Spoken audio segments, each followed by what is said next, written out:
उसी वक्त ये मूवीज आते हैं जब कहीं इलेक्शंस होता है। 2024 के इलेक्शन सर पर है, पूरी देश सरगर्म है। कर्नाटक में इनकी हालत बुरी है। ये जानते हैं कि कर्नाटक के इलेक्शन जो है ये बुरी तरह हार सकते हैं। इस वक्त जब मणिपुर जल रहा है, देश का सबसे बड़ा मुद्दा इस वक्त मणिपुर है। मणिपुर के हालात को कंट्रोल में लाए, उस वक्त कर्नाटक में वो स्पीच देते हैं और स्पीच देकर वो केरल स्टोरी की बात करते हैं। नफरत का पैरामीटर को थोड़ा और बढ़ाने के लिए ऐसी मूवी आ जाती है और वो लोग तैयार हो जाते हैं कि मैं इसके लेवल को और बढ़ाने के लिए चलो मूवी देखते हैं। अब जैसे आपने कहा 32,000 के आंकड़े, ये मार्केटिंग का ये एक पॉइंट था कि 32,000 बता दिया तो लोगों के आंख खुल गए। 32,000 अगर वो बताते कि नहीं 4-5 है तो लोग बोल सकता है 4-5 को इस तरह से बहका के बहला के फुसला के लेके जा ही सकते हैं। मगर 32,000 का जब आंकड़ा आ जाता है तो लगता है कि एक मास मामला चल रहा है। और इस देश को रक्षा करने के लिए सबसे पहले अगर कोई आगे बढ़ेगा तो मुसलमान बढ़ेगा। राहुल गांधी के ऊपर कितना जुर्म कर दिया आप बताएं। उनसे बंगला उनका छीन लिया, उनकी एमपीशिप छीन ली गई, ठीक है। उस पर भी आज वो खड़ा है, वो शख्स पप्पू पप्पू पप्पू बोल के जो है बेवकूफ़ बनाते रहे पब्लिक को। आज वो पप्पू जब शेर की तरह सामने खड़ा है तो इनकी हालत खराब हो। देखिए सुदीन चौधरी बोल लीजिए, रूबिका लियाकत बोल लीजिए, या इस तरह से जितने भी गोदी मीडियाज़ हैं, या भी अमीश देवगन बोल लीजिए, ये सब एक ही थाली के चट्टे पट्टे हैं। हमारे देश के वो खिलाड़ी जिन्होंने इस देश को जो है मेडल्स ला के दिया, चाहे वो गोल्ड हो, सिल्वर हो, ब्रॉन्ज हो, देश का नाम ऊंचा किया, वो खिलाड़ी आज जंतर मंतर में बैठे हुए अपनी बात रख रहे हैं, अपनी मन की बात वहां सुनाना चाह रहे हैं। तो हमारे प्रधानमंत्री साहब उनकी मन की बात छोड़ के दुनिया को अपनी मन की बात सुना रहे हैं। जब ये मेडल जीत कर आते हैं तो आप तो ट्विटर में लंबा सा पोस्ट कर देते हैं कि बहुत बहुत मुबारक हो, हमारे देश के खिलाड़ियों ने जो है इस तरह से वहाँ पर प्रदर्शन किया और जीता है और गोल्ड लाया है, सिल्वर लाया है, ब्रॉन्ज लाया है। मगर आज वही लोग जब जंतर मंतर में बैठे हुए आपके पार्टी के एक लीडर के खिलाफ एक सच्चाई बयान कर रहे हैं कि यौन शोषण हो रहा उनका, उनके ऊपर जुल्म हो रही है, तो आप सुनने को तैयार नहीं। नफरत का दौर चला है और ये जो सरकार 2014 से आई है, आप भी जानते हैं, हम भी जानते हैं, नफरत फैला कर आई है। इनका एजेंडा नफरत है और ये जानते हैं कि नफरत फैला कर ही ये अपनी गद्दी जो है जिस पर वो बैठे हैं, विराजमान है, उसको बचा कर रख पाएंगे। और जो भी ये मूवीज़ बना रहे हैं, चाहे वो कश्मीर फाइल हो, चाहे केरल स्टोरी हो, ये सब एजेंट है एक्चुअली बीजेपी के, ये सरकार के एजेंट हैं। और ये आप नोटिस करेंगे कि उसी वक्त ये मूवीज़ आते हैं जब कहीं इलेक्शंस होता है। 2024 के इलेक्शन सर पर है, पूरी देश सरगर्म है। कर्नाटक में इनकी हालत बुरी है। ये जानते हैं कि कर्नाटक के इलेक्शन जो है ये बुरी तरह हार सकते हैं। इस वक्त जब मणिपुर जल रहा है, देश का सबसे बड़ा मुद्दा इस वक्त मणिपुर है। जिस वक्त देश के प्राइम मिनिस्टर को चाहिए कि मणिपुर विजिट करे, मणिपुर के हालात को कंट्रोल में लाए, उस वक्त कर्नाटक में वो स्पीच देते हैं और स्पीच देकर वो केरल स्टोरी की बात करते हैं। मकसद क्या है? मकसद नफरत फैलाना है। मकसद मार्केटिंग करनी है बीजेपी की। मकसद नफरत की मार्केटिंग करनी है, जिससे वो कम्युनल वोट्स जो इनको मिलते चले आए हैं वो इधर उधर ना हटे और वो इनको मिल जाए और किसी तरह ये कर्नाटक को बचा लें। देखिए, देश के प्रधानमंत्री हैं श्री मोदी जी, और उनकी ये जिम्मेदारी बनती है कि देश को बचाएं, देश के लोगों को बचाएं, देश की प्रॉपर्टी को बचाएं। मणिपुर में इस वक्त जो हालात हैं बहुत बुरे हैं, बद से बदतर होता चला जा रहा है। वहां गवर्नर की तरफ से एक नोटिफिकेशन आता है जिसमें शूट एट साइट लिख के आता है। मैं बहुत अफसोस के साथ ये बात कह रहा हूं कि आपने वो नोटिफिकेशन पढ़ा है या नहीं। जिन लोगों ने पढ़ा है उसमें गवर्नर ने लिखता है, वो स्टेटमेंट है, वहां पे देखिएगा, I am pleased to sign this notification. I am pleased, मतलब उसको बहुत खुशी हो रही है शूट एट साइट के नोटिफिकेशन साइन करते हुए। बहुत अफसोस की बात है, क्या हो गया है इंसानियत को, क्या हो गया है? ये कौन लोग हैं? इंसान है या हैवान है? इंसान तो ये काम नहीं करेगा। इंसान तो प्रेम बढ़ाएगा, सद्भावना बढ़ाएगा और कंट्रोल करने की कोशिश करेगा कि जो कुछ भी है उसको कंट्रोल करो, जो हालात है जो बिगड़े हुए हैं उसको कंट्रोल करने की कोशिश करेगा।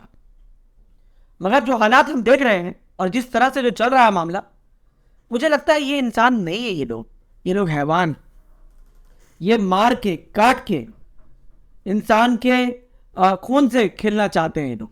जिस तरह से 2002 में गुजरात में दंगा कराकर अपनी पब्लिसिटी कराकर 2014 के फिर जो है इलेक्शन करा के वो जो है अब विराजमान हुए थे, 2002 को हाईलाइट करते हुए उस तरह से अब ये चाहते हैं कि उसी तरह का माहौल पूरे देश में फैल जाए और आहिस्ते आहिस्ते जो है ये नफरत की बाजार को गर्म करके वापस अपनी गद्दी को बचा लें।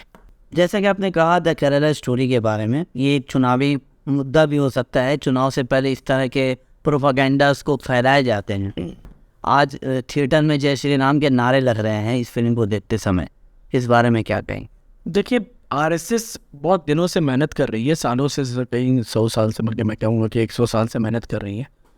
और आप जब नफ़रत की जो बात कर रहे हैं और जो कह रहे हैं कि भाई हिंदुओं के दिल में जो नफ़रत पैदा कर दी, उसके लिए आरएसएस के जितने भी रनिंग स्कूल्स हैं, जो स्कूल वो चलाते हैं, जिनके जो उनके अंडर में, वो एक किताबचा उनको बांटते हैं जिसमें वो नफ़रत ही फैलाते हैं बच्चों के दिलों में। आप ये समझिए कि छोटा बच्चा जो होता है, उस बच्चे को बचपन में जो चीज़ पढ़ाई जाती है, जो चीज़ सिखाई जाती है, वो उसके दिलो दिमाग में बैठ जाता है। तो उनका वो जो मुद्दा है कि नफ़रत हमको फैलाना है, वो नफ़रत फैलाने के लिए वो सबसे पहले जो टारगेट किया उन्होंने स्कूलों को टारगेट किया है और छोटे छोटे नन्हे मुन्ने बच्चों को मुसलमानों के ख़िलाफ़, इस्लाम के ख़िलाफ़, उल्टा फुल्टा चीज़, गलत चीज़, झूठ चीज़, बेमायनी चीज़, कुरान के ख़िलाफ़, हमारे खुदा के ख़िलाफ़ उन लोगों को पढ़ाई जाती है। अफसोस इस बात का है कि डेमोक्रेटिक स्टेट में हम रहते हैं, डेमोक्रेटिक कंट्री में हम रहते हैं, जहाँ संविधान है, संविधान के होते हुए आज तक किसी ने भी इसको बंद नहीं करा पाया। और इसी तरह ये लोग पहले क्या करते हैं, मार्केटिंग करते हैं। अब जैसे आपने कहा 32,000 के आंकड़े, ये मार्केटिंग का ये एक पॉइंट था कि 32,000 बता दिया तो लोगों के आंख खुल गए। 32,000, अगर वो बताते कि नहीं 4-5 है तो लोग बोल सकता है, 4-5 को इस तरह से बहका के, बहला के, फुसला के लेके जा ही सकते हैं। मगर 32,000 का जब आंकड़ा आ जाता है तो लगता है कि एक मास मामला चल रहा है। जिस तरह से मास किलिंग होता है, जिस तरह से मास रेप होते हैं, जिस तरह से बहुत कुछ हम लोगों ने अपनी ज़िंदगी में देखा है, इजराइल में मास किलिंग हुआ, उस तरह से और भी बहुत सारी चीज़ों में हम लोगों ने देखा है। तो उस तरह से ये मास मामला आ गया कि मास टेररिस्ट बनाना, ISIS। तो ये देश है, सेकुलर देश है, और अल्हम्दुलिल्लाह मैं फ़ख्र के साथ कहता हूँ कि मुसलमान यहाँ जो है वो सेकुलर है। अब मुसलमान से ज़्यादा सेकुलर कोई भी नहीं। और इस देश को रक्षा करने के लिए सबसे पहले अगर कोई आगे बढ़ेगा तो मुसलमान बढ़ेगा। मैं तो ये कहता हूँ कि देश के जवानों, चाइना जिस तरह से जो है बढ़ रहा है हिंदुस्तान की तरफ, और जिस तरह से जो है कब्जा करता चला जा रहा है, जिसको नहीं दिखाया जा रहा है मीडिया में, वो नहीं दिखाया जा रहा। मैं कहता हूँ आप अपने जवानों को हटा दो, हमारे मदरसे के बच्चों को ले जाके वहां खड़े कर दो और देखो वो देश को कैसे बचाएगा ये लोग। क्योंकि हमें मोहब्बत है, क्योंकि हमें सिखाया गया, हमारे कौम ने सिखाया हुब्बुल वतन हुब्बुल ईमान, कि वतन से हम मोहब्बत करेंगे तो वो ईमान है, ईमान का हिस्सा है। तो मैं थोड़ा सा भटक गया। 32,000 का आंकड़ा वो दिखाने का मकसद मार्केटिंग था, ताकि लोगों के अंदर एक जो है वो एक खलबली बच जाए कि 32,000 चलो ये मूवी देखते हैं, मगर असलियत कुछ और निकलती है। मैं तो कहता हूँ ये पूरी फिल्म ही जो है वो प्रोपेगेंडा है, झूठ है, और इसमें कितनी सच्चाई है पता नहीं। भाई ये मूवी किस तरह के लोग देखेंगे, किस मानसिकता के लोग इस मूवी को देखकर? बहुत अच्छा सवाल आपने किया है। और मेरे जहन में ये बात थी कि देखिए ये जो प्रोपेगेंडा पहले जो फैला दिया गया 32,000 लोगों का, तो जो कौन से मानसिकता के लोग हैं जो ज़्यादा जागरूक हो गया या जो एकदम एक्साइटेड थे मूवी को देखने के लिए, ये वही लोग हैं जिनके दिलों में पहले से नफरत थी। अब नफरत का पैरामीटर को थोड़ा और बढ़ाने के लिए ऐसी मूवी आ जाती है और वो लोग तैयार हो जाते हैं कि मैं इसके लेवल को और बढ़ाने के लिए चलो मूवी देखते हैं, और उनके अंदर और ज़्यादा नफरत बढ़ जाता है। और आप देखिएगा कश्मीर फाइल्स में जैसे जो है जब इस तरह के मूवीज़ देख के वो थिएटर से बाहर निकल के चिल्ला चिल्ली हल्ला गुल्ला या फिर उल्टा फुल्टा नारे लगाना, और तो ये वही लोग हैं ये वही लोग हैं, वही लोग देखेंगे। उसके अलावा और कोई जो सेकुलर मिजाज के लोग हैं, जो इस देश को अच्छा बढ़ता हुआ देखना चाहते हैं, डेवलपमेंट देखना चाहते हैं, जो इस देश में मोहब्बत देखना चाहते हैं, जो इस देश में चाहते हैं कि लोग मिलजुल कर शांति से रहें, जिनको अशांति से कोई मतलब नहीं है और शांति चाहते हैं, वो लोग ऐसी मूवीज़ को नहीं देखना चाहते। हाँ, इस मूवी के रिव्यू में जहाँ तक मैंने कुछ रिव्यूज़ देखा और पढ़ा है, ISIS एंटी ISIS नहीं दिखाकर इस मूवी में एंटी इस्लाम दिखाया गया है। तो ये कितना सही है? देखिए, यही तो है कि किसी एक टेररिस्ट ऑर्गेनाइजेशन को किसी एक कौम से जोड़ लेना, ये इनका मकसद है। क्योंकि अगर ये नहीं करेंगे तो इनका जो मेन एजेंडा है कि इसका असर बैलेट बॉक्स में जाके पड़े, वो पूरा नहीं हो पाएगा। अच्छा, मीडिया का जो रोल है, पिछले 8 सालों में जो काम मीडिया कर रही थी प्राइम टाइम के ज़रिए 9 से 10, अब वो काम फिल्मों के ज़रिए दिखाया जा रहा है। डेमोक्रेटिक कंट्री में एक समूह को टारगेट किया जा रहा है। OTT का ज़माना है। असल में लोग टीवी शायद कम देखना शुरू करती हैं, कम कर दिए हैं देखना, और उनके पास वक्त नहीं है कि इतना देर बैठ के जो है न्यूज़ देखें। तो वो प्राइम टाइम के जो है व्यूअरशिप से कम हो गया है। तो नया रास्ता खोला गया है कि हम ऐसी मूवीज़ को लाएं जो पहले तो थिएटर में आएगा, थिएटर में चलने के बाद फिर वो OTT में आ जाएगा। आप कश्मीर फाइल की हिस्ट्री भी आप देख लें, पहले थिएटर में आया, फिर अब जी के जो चैनल है OTT उसमें चल रहा है वो ऑलरेडी। तो इसी तरह इसका भी होगा हाल कि ये पहले मूवीज़ में चलेगा थिएटर में, उसके बाद फिर देखिए मुद्दे और भी ज़रूरी हैं देश में, उन सब को छोड़ के गैर ज़रूरी मुद्दों पे बात होती है। यहाँ पे आप प्राइम टाइम में हमेशा देखेंगे गैर ज़रूरी मुद्दों पे बात होती है। कश्मीर फाइल्स पे हम बात कर रहे हैं, आप बात कर रहे हैं टेरर स्टोरी पे बात कर रहे हैं। क्या हुआ? हमारे देश आज जल रहा है, मणिपुर उस पर बात नहीं हो रही है। हमारे देश के वो खिलाड़ी जिन्होंने इस देश को जो है मेडल्स लाके दिया, चाहे वो गोल्ड हो, सिल्वर हो, ब्रॉन्ज हो, देश का नाम ऊंचा किया, वो खिलाड़ी आज जंतर मंतर में बैठे हुए अपनी बात रख रहे हैं, अपनी मन की बात वहां सुनाना चाह रहे हैं। तो हमारे प्रधानमंत्री साहब उनकी मन की बात छोड़ के दुनिया को अपनी मन की बात सुना रहे हैं। जब ये मेडल जीत कर आते हैं तो आप तो ट्विटर में लंबा सा पोस्ट कर देते हैं कि बहुत बहुत मुबारक हो, हमारे देश के खिलाड़ियों ने जो है इस तरह से वहाँ पे प्रदर्शन किया और जीता है और गोल्ड लाया है, सिल्वर लाया है, ब्रॉन्ज लाया है। आप बाज़ाब्ते जो है ये करते हैं, ट्वीट करते हैं। और सिर्फ यही नहीं, आप अपने ऑफिस में उनको बुला के जो है उनको मुबारकबाद देते हैं, उनको फेलिसिटेट करते हैं, सब कुछ करते हैं। मगर आज वही लोग जब जंतर मंतर में बैठे हुए आपके पार्टी के एक लीडर के खिलाफ एक सच्चाई बयान कर रहे हैं कि यौन शोषण हो रहा उनका, उनके ऊपर जुल्म हो रही है, तो आप सुनने को तैयार नहीं। उल्टा आप अपनी पुलिस को भेज देते हैं वहां पे उनके ऊपर जुल्म करने के लिए। तो जरूरी मुद्दों से तो हटके हर चीज होता है। आप सिर्फ उन मुद्दों पे ध्यान देते हैं या फिर उन मुद्दों को सामने लाते हैं जिन मुद्दों से आपको पर्सनल फायदा हो या आपकी पार्टी को पर्सनल फायदा हो, जिन मुद्दों के जरिए आप अपनी गद्दी पे विराजमान बरसों के लिए रह जाए। ये जो सुधीर चौधरी था, सॉरी सुधीर, नाम जो है वो मुंह में लाना ही नहीं चाहता है ऐसे लोगों, क्योंकि ये लोग मोदी मीडिया है। देखिए, इनको पब्लिक को बेवकूफ़ बनाना है, तो बेवकूफ़ बनाने के लिए चूँकि मेरे जैसे लोग या आप जैसे लोग जो सेकुलर लोग हैं या जो लोग हक पे बात करने की कोशिश करते हैं, उन जैसे लोग जब आवाज़ उठाएं तो ये ना बोले कि सुधीर चौधरी ने जो है रेसलर वाले मुद्दे पे बात न की है, तो वो ऐसे करके घुमा के चीज़ को लेकर आते हैं सामने के लिए कि वो ये बोल पाएंगे कि हमने तो बात की थी, हमने तो प्रोग्राम किया था रेसलर के ऊपर में, मगर जो असली बात है उस पर बात नहीं करेंगे। वो बात करेंगे घुमा फिरा के इस तरह से कि किनको कितना मेडल्स मिल रहा है, इसका कद इतना ऊंचा होना चाहिए, या इसका कद उससे कम होना चाहिए, या इसका कद इसके ऊपर कैसे हो सकता है, या ये एक लेवल में ये लोग सब हैं, यही बात कर सकते हैं वो।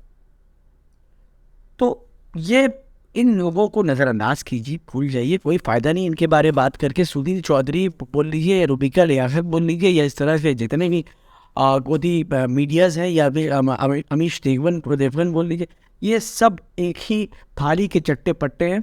और सबसे बड़ी बात है, ये लोग सब जो है एक स्कूल ऑफ थॉट के लोग हैं और सबों ने सीखा है हमारे रिपब्लिक टीवी के जो बिग बॉस हैं उनसे अर्नब गोस्वामी से, उसका नाम लेना के दिल नहीं था, आपने बोल दिया। अर्नब गोस्वामी से ये सीख कर आए हैं और बस वो जैसा करता है वैसे ये भी।